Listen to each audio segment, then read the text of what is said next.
কোচবিহার পঞ্চানন বর্মা ইউনিভার্সিটির সম্পূর্ণ নতুন শিক্ষানীতি অনুযায়ী প্রকাশিত বিএ ফার্স্ট সেমিস্টারের মেজর কোর্সের অন্তর্গত ইতিহাসের শেষ মুহূর্তের প্রস্তুতি সম্পর্কে আমাদের আজকের এই স্পেশাল ভিডিও। কোন কোন প্রশ্নাবলী বা কোন কোন বিষয়গুলি কিভাবে পড়বে প্রত্যেকটা তথ্য তোমাদের সামনে তুলে ধরব এবং শেষ মুহূর্তে এসে কোন কোন টপিকগুলি মোস্ট ইম্পর্টেন্ট যেখান থেকে পরীক্ষা প্রশ্ন আসবেই সেগুলো তোমাদের সামনে তুলে ধরব। যারা সারা বছর পড়াশোনা করোনি তোমরা জাস্ট ওই গুরুত্বপূর্ণ টপিকগুলি জাস্ট একটু দেখে নেবে, তো অনায়াসে কিন্তু তোমাদের এই প্রথম সেমিস্টার সম্পর্কে আর কোনোরূপ মাথা ব্যথা হবে না। তো যাই হোক, ভিডিওটি শুরু করার আগে তোমাদের কাছে রিকোয়েস্ট, দেখো আমরা এই চ্যানেল মারফত বিভিন্ন স্টাডি সংক্রান্ত নিউজ, স্কলারশিপ সংক্রান্ত আপডেট, এমনকি সাজেশন প্রদান করে থাকি। কাজে খুব ভালো হবে যদি আমাদের চ্যানেলটিকে সাবস্ক্রাইব করে নিয়ে আমাদের পরিবারের সদস্য নাও। তো যাই হোক, শুরু করছি আমাদের আজকের এই স্পেশাল ভিডিওটি।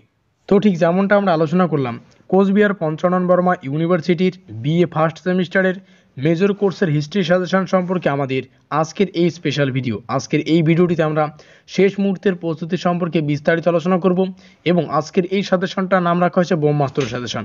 আজকের এই ভিডিওটি তোমরা শুরু থেকে শেষ পর্যন্ত দেখতে পারলে মেজর কোর্সের অন্তর্গত হিস্ট্রি সম্পর্কে তোমাদের আর কোনোরূপ মাথা ব্যথা থাকবে না। তবে ভিডিওর শুরুতেই বলে দিচ্ছি, এখানে আমরা সম্পূর্ণ সাজেশন সম্পর্কে আলোচনা করব। কোন কোন জায়গা থেকে কোন কোন টপিকগুলি মোস্ট ইম্পর্টেন্ট যেখান থেকে পরীক্ষায় প্রশ্ন আসার সম্ভাবনা প্রবল, অর্থাৎ A to Z তথ্য আজকের এই ভিডিওটিতে জানতে পারবেন।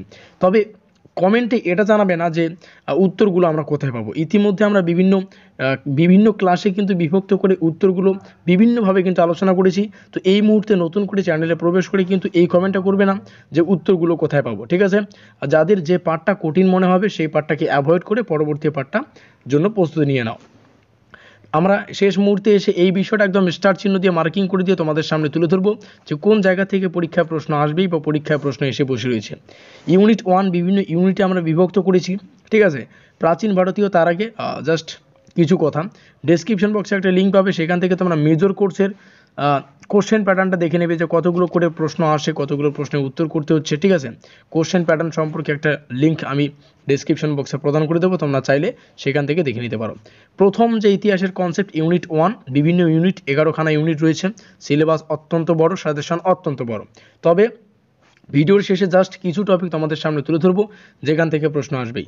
অবশ্যই ভিডিওটি শুরু থেকে শেষ পর্যন্ত দেখতে হবে। প্রাচীন ভারতীয় ইতিহাসের উৎস এবং দৃষ্টিভঙ্গি, ভারতবর্ষের ধারণা, ঠিক আছে? এখানকার মূল কনসেপ্টের মধ্যে 1 নম্বরে আমরা ছোট ছোট করে নিয়েছি ঐতিহাসিক পুনর্গঠনের উৎস এবং সরঞ্জাম, সাহিত্য, প্রত্নতত্ত্ব, এপিগ্রাফি এবং মুদ্রা বা মুদ্রাবিদ্যা। এখান থেকে যে প্রশ্নটা আসে, ঐতিহাসিক পুনর্গঠনের উৎসগুলিকে দুটো উৎসে ভাগ করা হয়, একটা সাহিত্য, একটা প্রত্নতত্ত্ব, দুটোই সম্পর্কে জানতে পারে। এপিগ্রাফি রয়েছে, এখান থেকে তো 10 নম্বরের প্রশ্ন তো আসার সম্ভাবনা প্রবল, 6 মার্কেরও আসতে পারে, আবার 3 মার্কেরও আসতে পারে। কথা ক্লিয়ার? তারপরে প্রাচীন ভারতীয় ইতিহাসের পদ্ধতি, তারপরে যে ভারতবর্ষের উপলব্ধি, ঠিক আছে? ভারতীয় ইতিহাসের উপর ভৌগোলিক বৈশিষ্ট্যের প্রভাব, এই কয়েকটা বিষয় এখান থেকে দেখে রাখবে। দ্বিতীয় ইউনিটে রয়েছে প্রাক ঐতিহাসিক যুগ, সম্পূর্ণ কনসেপ্ট ক্লাস 11-এর কনসেপ্ট। এখন যদি বলো যে ক্লাস 11-এ তো পড়িনি, সেটা কিন্তু বললে হবে না, এর আগেও আমরা উত্তর সম্পর্কে আলোচনা করেছি। প্রাক ঐতিহাসিক যুগের মধ্যে রয়েছে প্যালিওলিথিক সংস্কৃতি ক্রম এবং ভৌগোলিক বন্টন, যেখানে টপোগ্রাফি এবং জলবায়ু পরিবর্তন মোস্ট ইম্পর্টেন্ট। পাথর শিল্পের বিবর্তন এবং ব্যবহার এবং অন্যান্য প্রযুক্তিগত উন্নয়ন, সেই সময়কার যে অস্ত্রশস্ত্র প্রত্যেকটা এখানে রয়েছে কিন্তু। মেগাস্থেনিস তার পরবর্তীতে এখানে হচ্ছে মেসোলিথিক সংস্কৃতি, আঞ্চলিক এবং কালানুক্রমিক বিতরণ, প্রযুক্তিতে নতুন উন্নয়ন এবং অর্থনীতি আর রক শিল্প, গুহা শিল্প প্রত্যেকটাই দেখবে। লিওলিথিকের খাদ্য উৎপাদক ধারণা, প্রযুক্তিগত এবং অর্থনৈতিক উন্নয়ন। তো এই যে ইউনিট 1 আর ইউনিট 2 যারা পাবে না একটু অ্যাভয়েড করে চলবে, পরবর্তীতে যেগুলো কনসেপ্ট খুবই গুরুত্বপূর্ণ সেগুলো আমরা আলোচনা করবোই। ইউনিট 3-তে রয়েছে প্রোটো ঐতিহাসিক যুগ। এই যে ইউনিট 3, এই বিষয়টা মোস্ট ইম্পর্টেন্ট, খাতা বার করে লিখে নাও। এখান থেকে 10 নম্বরের প্রশ্ন, 6 নম্বরের প্রশ্ন, 3 নম্বরের প্রশ্ন কমন পাবেই, এখান থেকে পরীক্ষায় প্রশ্ন আসবেই। তার মধ্যে ক নম্বরটাই মোস্ট ইম্পর্টেন্ট, অর্থাৎ হরপ্পা সভ্যতা। এই হরপ্পা সভ্যতার পতনের কারণ মোস্ট ইম্পর্টেন্ট, হরপ্পা সভ্যতার উৎপত্তি মোস্ট ইম্পর্টেন্ট, হরপ্পা সভ্যতার বর্তমান প্রধান স্থান, অর্থাৎ মূল যে কনসেপ্ট সেটা হচ্ছে হরপ্পা সভ্যতা। হরপ্পা সভ্যতার পতনের কারণ, হরপ্পা সভ্যতার সামাজিক জীবন, অর্থনৈতিক জীবন, ঠিক আছে? প্রত্যেকটা বিষয় কিন্তু দেখবে হরপ্পা সভ্যতা থেকে পরীক্ষায় প্রশ্ন আসা বাঞ্ছনীয়। পরবর্তীতে সামাজিক ও রাজনৈতিক সংগঠন, যেমন ধর্মীয় বিশ্বাস এবং অনুশীলন, হরপ্পার বাণিজ্য, তারপরে শিল্প স্থাপত্য, হরপ্পার যে মূল কনসেপ্ট সেটা দেখে নাও। আর কিছু পড়ো আর নাই পড়ো, এই ইউনিট 3 প্রত্যেকটা কনসেপ্ট ভালো করে দেখে নেবে। উত্তর আমরা আলোচনা করেছি। তোমরা চ্যানেলে গিয়ে একটু যদি জাস্ট ভিডিওগুলো দেখে নাও অবশ্যই মাথায় কিন্তু সেভ হয়ে যাবে।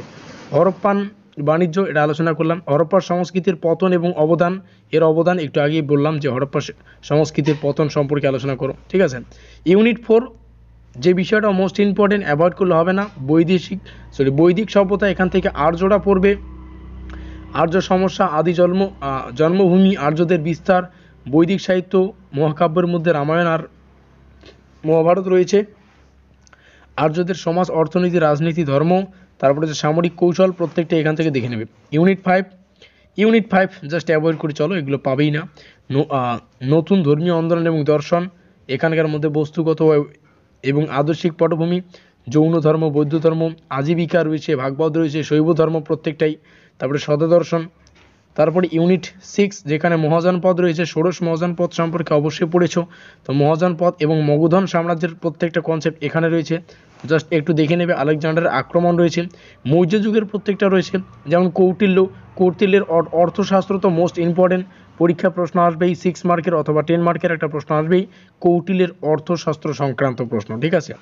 তো তিনখানা জাস্ট প্রশ্নপত্রটা তোমরা একটু মানে কোশ্চেন প্যাটার্নটা দেখে নেবে ডেসক্রিপশন বক্স থেকে। তারপরে এখান থেকে খ আর গ তোমরা দেখে নিচ্ছ, মৌর্য সাম্রাজ্যের পতন পড়তে হবে। তারপরে আর্থ আর সামাজিক অবস্থা, শিল্প, স্থাপত্য। ইউনিট 8 যেখানে উত্তর মৌর্য যুগ রয়েছে, তো উত্তর মৌর্য যুগের যদি সম্পূর্ণ কনসেপ্ট পড়তে পারো তাহলে এখানে সম্পূর্ণ পুরো যে বিষয়টা সেটা কিন্তু ক্লিয়ার হয়ে যাবে। এখান থেকে সঙ্গম যুগ প্রত্যয় এটাই কিন্তু রয়েছে। পরবর্তীতে গুপ্তদের যুগ থেকে গুপ্তদের উৎপত্তি, বিভিন্ন পলিটি সম্পর্কে পড়তে হবে, ঠিক আছে। তো এই সমস্ত বিষয় একটু দেখে নেবে। বাণিজ্য এবং শিল্প প্রত্যেকটাই তোমাদের সামনে তুলে ধরছি, তোমরা দেখে নাও। পোস্ট গুপ্ত পিরিয়ড থেকে হর্ষবর্ধন রয়েছে, শশাঙ্ক রয়েছে, চালুক্য রয়েছে, পল্লব বংশ, চালুক্য বংশ, হর্ষবর্ধনের সম্পূর্ণ কনসেপ্ট, এবং সর্বশেষে প্রাচীন ভারতের সামাজিক ও সাংস্কৃতিক অবস্থান সম্পর্কে পড়তে হচ্ছে। প্রাচীন ভারতে বর্ণপ্রথা, শিল্প ব্যবস্থা, প্রাচীন ভারতে বিজ্ঞান ও প্রযুক্তি, প্রাচীন ভারতে বিবাহ পদ্ধতি এবং মুদ্রা, ভারতীয় মূল্যবোধের নৈতিকতা, প্রাচীন ভারতের স্বাস্থ্য সচেতনতা, এখানে আয়ুর্বেদ পাচ্ছি, যোগব্যায়াম পাচ্ছি, এই কয়েকটা বিষয় দেখে নেবে। সবথেকে মোস্ট ইম্পর্টেন্ট যারা সারা বছর পড়াশোনা করেনি, উপরে আমরা আলোচনা করলাম হরপ্পার যে কত ইউনিটে ছিল আমার মনে নেই, ওই হরপ্পার প্রত্যেকটা প্রশ্ন, হরপ্পার ইউনিটটা তোমরা জাস্ট A to Z দেখে নাও, সেখান থেকে প্রশ্ন কমন পাবে। তো ভিডিওটি শেষে মূল যে বিষয়টি বুঝতে হবে, জাস্ট কমেন্ট বক্সে কমেন্ট করে দেবে কোন ক্লাস থেকে কোন কলেজ থেকে আজকের এই ভিডিওটি দেখছো। ডেসক্রিপশন বক্সে চাইলে তোমরা ওই যে কোশ্চেন প্যাটার্নের ভিডিওটা তোমরা দেখে নিতে পারো। অবশ্যই ভিডিওটি ভালো লাগলে লাইক করে দিও, বন্ধুদের কাছে শেয়ার করে দিও। আর এখনও পর্যন্ত আমাদের পরিবারের সদস্য না থাকলে আমাদের চ্যানেলটিকে সাবস্ক্রাইব করে নিয়ে আমাদের পরিবারের সদস্য নিও। তো আমাদের আজকের এই স্পেশাল ভিডিওটি এই পর্যন্তই।